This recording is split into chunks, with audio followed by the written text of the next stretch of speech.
We appreciate very much each of you being with us today. Of those who visit with us often, we are glad that you are here. Make mention of a couple of things that probably get mentioned again. The men's meeting that we have each month, in a discussion this morning, we determined to change the time. Instead of 8 o'clock, we will meet at 7. So you have to get up a little bit early maybe, but anyway, hope to see each of you men at 7 o'clock, and if you need to get away for some reason quickly, you can eat and run, but we appreciate having you come and be with us during that time.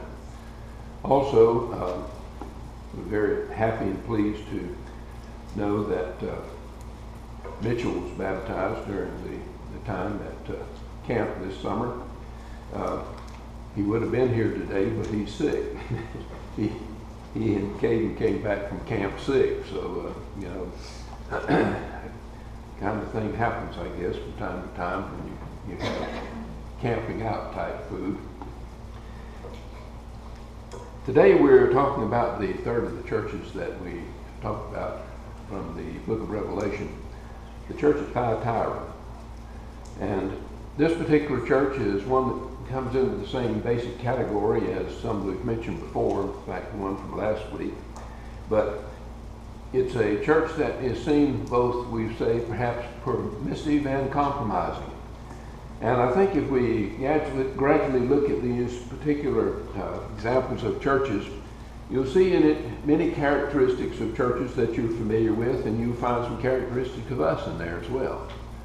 So the idea seemed to have been, when the Lord presented this, was that this would give you an idea about something about the way churches operate, the way the brethren are, and would help you to understand and appreciate and recognize perhaps some changes that need to be made. In the 12th chapter of the Roman letter, the Apostle Paul wrote, "Don't become like the people of this world. Instead, change the way you think. Then you will always be able to determine what God really wants, what is good, pleasing, and perfect." And as Christians, this is what we have to do. We have to change our thinking process from that of the world and start thinking in the way the Lord would have us to go. And in particular, as we look at Thyatira, we can see a city there that was very similar to cities that you would find today. It wasn't a great commercial area at all, not like the others that we've looked at previously, but Thyatira was known for the production of dyes. In fact, this is the city of the hometown of Lydia, who was one of Paul's early converts. In the 16th chapter of the book of Acts, this is recorded. A woman named Lydia was present. She was a convert to Judaism from the city of Thyatira and sold purple dye for a living. She was listening because the Lord made her willing to pay attention to what Paul said. And that final statement to me is one that's interesting too. The Lord gave her the ability to pay attention to what Paul was saying. And I think this is important, that we recognize that we need to pay attention to what the Lord is saying as well. But nevertheless, this was an interesting town from the standpoint that they had organized labor there. It was in the form of what was known as guilds, and these guilds functioned and worked primarily in the dye production trade. And it was apparently a pretty much of a closed shop type working situation, because the Christians were basically excluded from it, since it was just really didn't fit into I guess their job description. But from the religious standpoint, it, like other Roman cities, worshipped a couple of different gods. One of the gods that it worshipped was Kremenos, but the Romans would have called him Apollo, the god of the sun. And also there was a temple there to another of the individuals, and this was a woman, and I'll skip her name from the standpoint of the god name that was applied to her, but it was more perhaps it's like an oracle than it was really like a temple. But her name was Lydia, was Sybil. Sybil was a prophetess, and she she was one of these individuals, if you had a problem, you could go to her and she could give you an answer, supposedly, to the problem you had. In fact, it was similar in ways to the oracle at Delphi, in that people went there to get a special idea about problems that they faced and what the future held and things like this. But this was essentially a temple, I guess you would say, a worship place as far as she was concerned. But Jezebel, who was also a member of the congregation of the church there, she was a prophetess as well, and apparently she was involved with Sybil in the temple or in their worship place there, which led to some very negative things as far as the church there was concerned. But from the positive standpoint, though, when the Lord was speaking there to John in the 2nd chapter in the 19th verse, I know what you do. I know your love, faith, service, and endurance. I also know that what you are doing now is greater than what you did at first. So here is a real unusual statement. If you remember the church at Ephesus, the problem they had was they had lost their first love. The church at Thyatira is exactly the opposite. They are now more dedicated than they were at the beginning. But we're going to see that this didn't apply, though, to everybody. And this is an important thing to understand, I think, about congregations. Congregations, we kind of think of them as more or less all the same, but that's not the case. In every congregation of the Lord's church, there are always those that are totally dedicated to everything that goes on. In fact, this proves true through the whole spectrum of all that confess to be Christian, in that there are those that are totally dedicated, that undertake to do what needs to be done. They're there. They take part in the activities. They're part of the worship services. Whatever the church is involved in, they are involved in it. This is usually referred to as the core group. The core group is usually roughly 10% of whatever the congregation is. And it would appear that the church at Thyatira had that group. They had those that were so totally dedicated that their works were such that the Lord could say that they were greater than they had been when they first became Christians. In other words, they had totally committed themselves to the Lord, much like we read about Paul's statement in the 12th chapter of Romans to start with. And so they were interested in doing the things that needed to be done. But in addition to that, we have the verse that follows 19. But I have something against you. You tolerate that woman Jezebel, who calls herself a prophet. She teaches and misleads my servants to sin sexually and to eat food sacrificed to idols. So what this tells us is that within this congregation, there is that group that is totally dedicated to the Lord. But part of the problem that exists is that we have this woman who was a prophetess, and it's hard really to grasp exactly what kind of influence she might have had. But from the wording and from everything that is pointed out by this, the understanding would be that the church was actually permitting her to be a teacher within the congregation. And so you have, on one hand, you have those individuals that are totally committed to the Lord, that are undertaking to do the things the Lord wants done. But there is also apparently a faction in the church that is willing to accept this woman who was a prophetess for this Sybil, or that particular group that followed this other prophetess. And she apparently was linked with her, and she was teaching within the church, and she is teaching a doctrine that approves of sexual misconduct and the eating meat that's been offered to idols. And the purpose in eating meat that's offered to idols was part of the worship process of idols.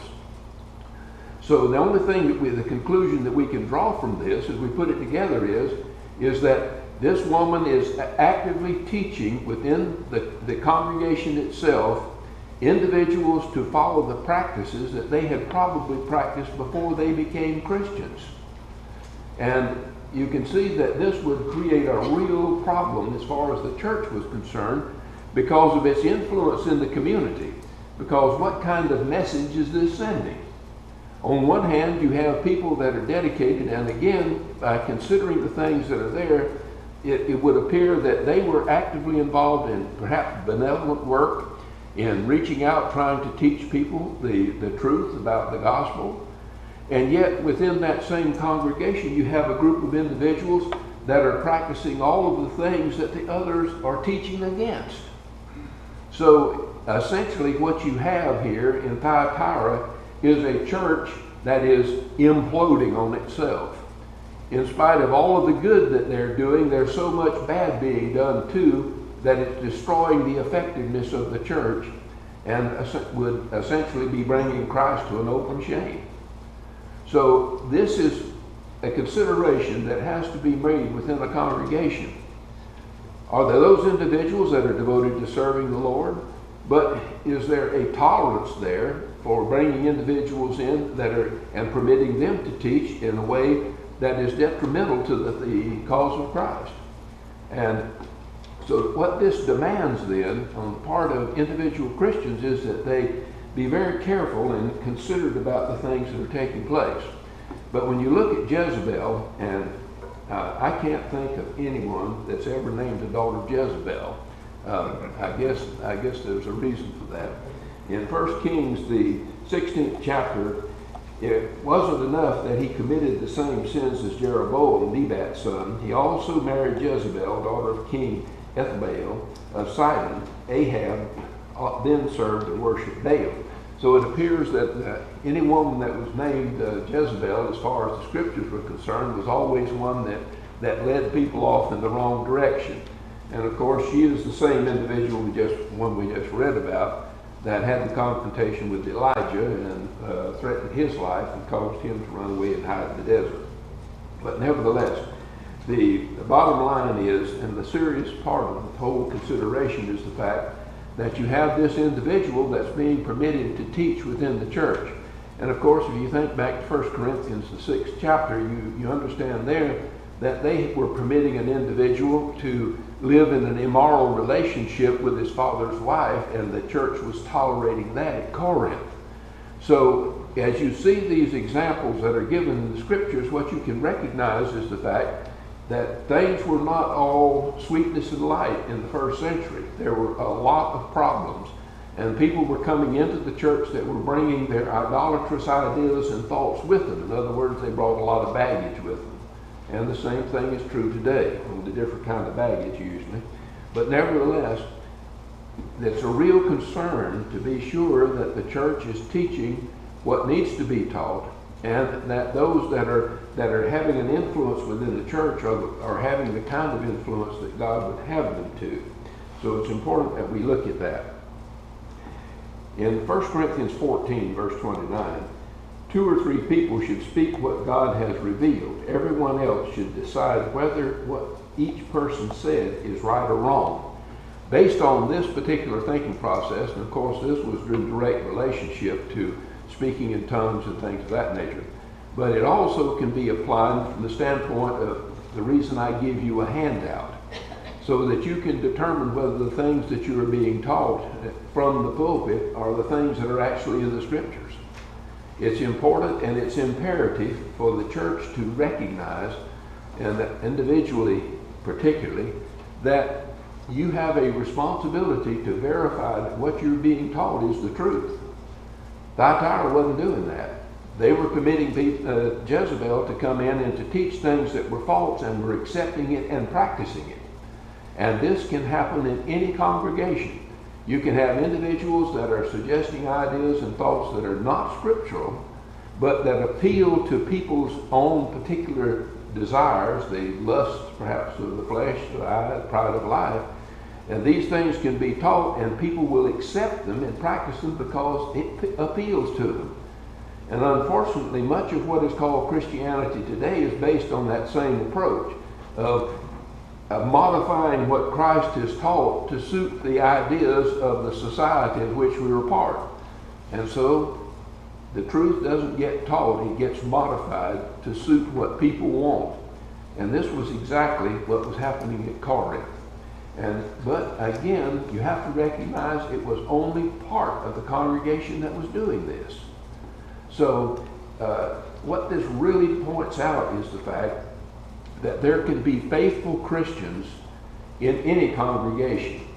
Now, I've heard of people, and I'm sure you have too, that say, well, this congregation isn't teaching what's right. You know, there's something's wrong with what's going on here, so I'm going to leave and go somewhere else.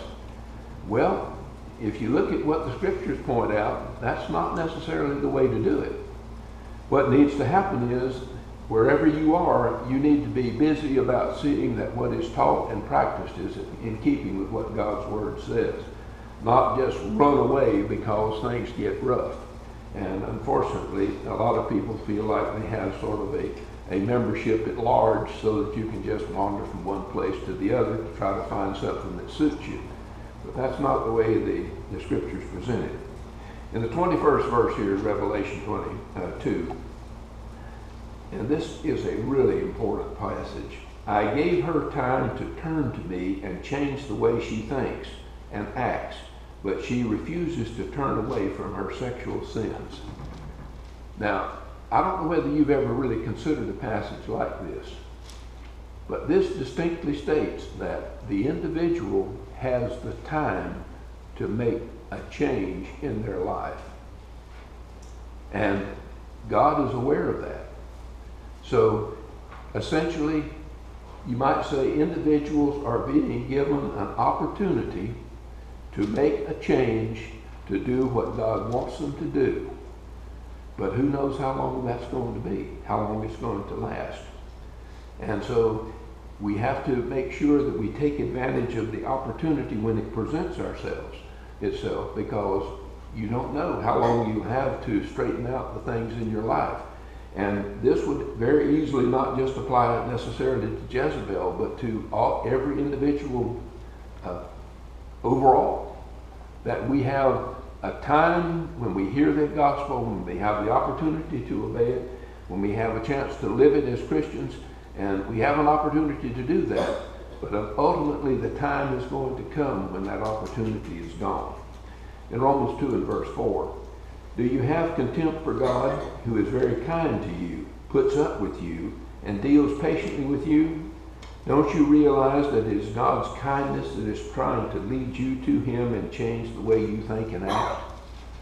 Now, if we are given this opportunity of time, don't we, or shouldn't we, think about the fact that I know that there are things in my life that I need to correct. And God has given me the ability to understand that, and that I need to make that correction. And have I contempt for God because He does that? Or shouldn't I recognize the fact that I have the opportunity to do something about it, and that He is having the kindness to me to permit me to have the time to make a change in my life? But there's no promise as to how long that opportunity will last. In John 15:19, if you had anything in common with the world would love you as one of its own. But you don't have anything in common with the world. I chose you from the world, and that's why the world hates you. And this, of course, is precisely why we have what's going on in the world today. Christians are, Christianity in itself is being condemned by the world. You can be anything else you want to be, but being a Christian is just something that's just not socially acceptable anymore. And this is the answer, of course, is precisely what we've been told here by the Lord in John 15. That because Christians undertake to live their lives and to do things the way they should be done, morally and correctly, as far as the Lord would have it to be, the bottom line is then that the world doesn't care for that. If you do your job, if you're working on the job and you consistently do your job the way it should be done and really put your effort into it as the Lord would expect you to, you can expect to be criticized by those around you that don't half do what they're supposed to do. And the usual comment, and I've heard this myself, is, you're trying to make us look bad. You need to back off and just do a sorry job like the rest of us, so we won't be made to look like we're not doing what we should be doing because of the way you do your work.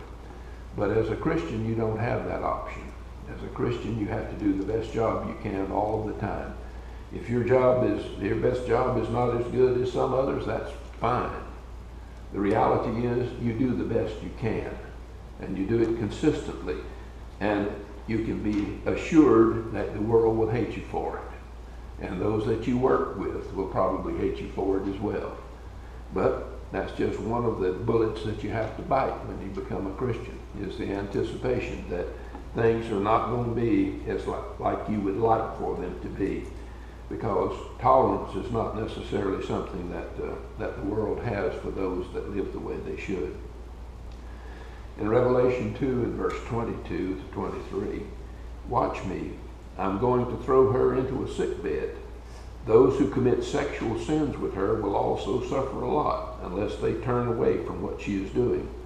I will kill her children, then all the churches will know that I am the one who searches hearts and minds. I will reward each of you for what you have done. Now that's an important statement as well. And the promise is there, as you can see, for the individual that professes to be a Christian and is actively involved in teaching things that are contrary to Christianity and obviously knows it, that they can anticipate problems in their life. The Lord indicates very clearly that there's going to be difficulties and problems for her in particular. And the fact is that the reward that is received will be according to what each one has done. There is no political correctness with God. You do what's right, you get the right results. You do what's wrong, you don't blame it on somebody else. It's all yours. And it's not mama and daddy that made me do it or anything like that. It belongs to you, your life, your example, the things that you do, your work ethic, everything about it is yours. It belongs to you personally, and you will carry it into eternity. And so we need to be very careful that we do the very best job that we can. In verse 24, but the rest of you in Thyatira, all who don't hold on to Jezebel's teaching, who haven't learned what are called the deep things of Satan, I won't burden you with anything else. And so, as we said before, there was that group that was avoiding the teaching of Satan here, that was heavily involved in doing what the Lord wanted done. But the church of Thyatira had a real problem because there was compromise in it, and it was defeating the cause of Christ. But the Lord said that if you haven't learned these things and you're doing what's right, then basically what he's saying is hang in there, because the church needs those individuals that will do the right thing, irrespective of what everybody in the congregation even says. And this can happen within churches where there is peer pressure that's put on individuals again that said, well, you don't have to really be all that faithful, because if you are, then that makes the rest of us look like we're sloughing off. And the same thing that works in the workplace works in the church.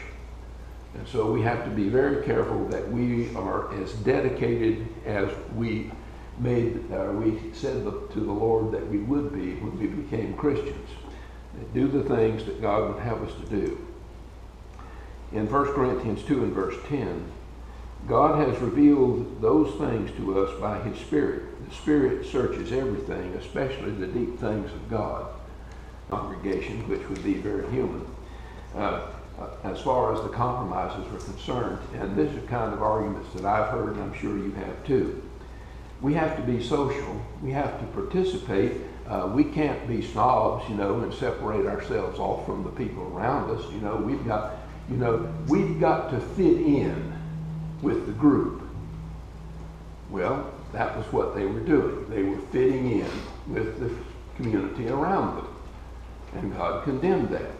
And then, as the expression goes, sometimes you just have to go along to get along. I'm sure you've heard that too. All of these are the compromising type of thinking processes that say, as a Christian, you need to be willing to compromise some of what you believe, because you don't want these people in the world to think you think you're better than they are. They'll accuse you of that. But this is the thinking process that is used to rationalize away the idea that you have to stand firmly for what you believe and live it day by day.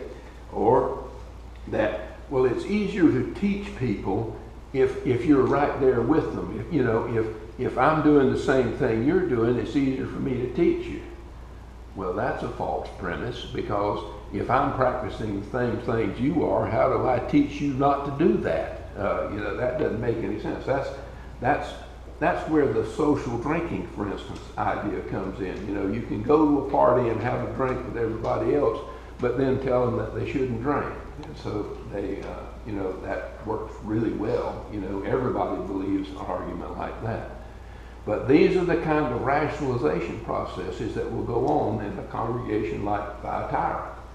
And will persuade people that, well, Jezebel's a good teacher. She's a prophetess. She's in with the people in the community. She's an influential individual. So we should be privileged to have her as part of this church. And so we ought to let her teach here too. And she was. And she was leading people astray. So Thyatira was a worldly city, just like the cities that we live in today. Some of the members were faithful, true to the Lord in every way that they should be, and were living for the Lord in the right way. Jezebel was being permitted to teach teach error within the church, and they should have recognized that, and they should have made the changes to get rid of it. And sin ultimately will perish along with those who practice it. So we need to be concerned about that, and we need to think about it. And the faithful need to recognize that they need to stay faithful to the Lord, no matter what happens, no matter what kind of circumstances arise or difficulties there are. So that basically is the story of the church at Thyatira. It's not unlike congregations that you will find today. And we need to recognize and we need to avoid that pitfall. Today we offer the invitation, the event you're here, and you need to obey the gospel of Christ. We want you to have that opportunity, make your confession, your belief, and to be buried with the Lord in baptism. Or if you're in need of the prayers of the church, we want you to have that opportunity as well. We invite you to come while we stand and while we sing.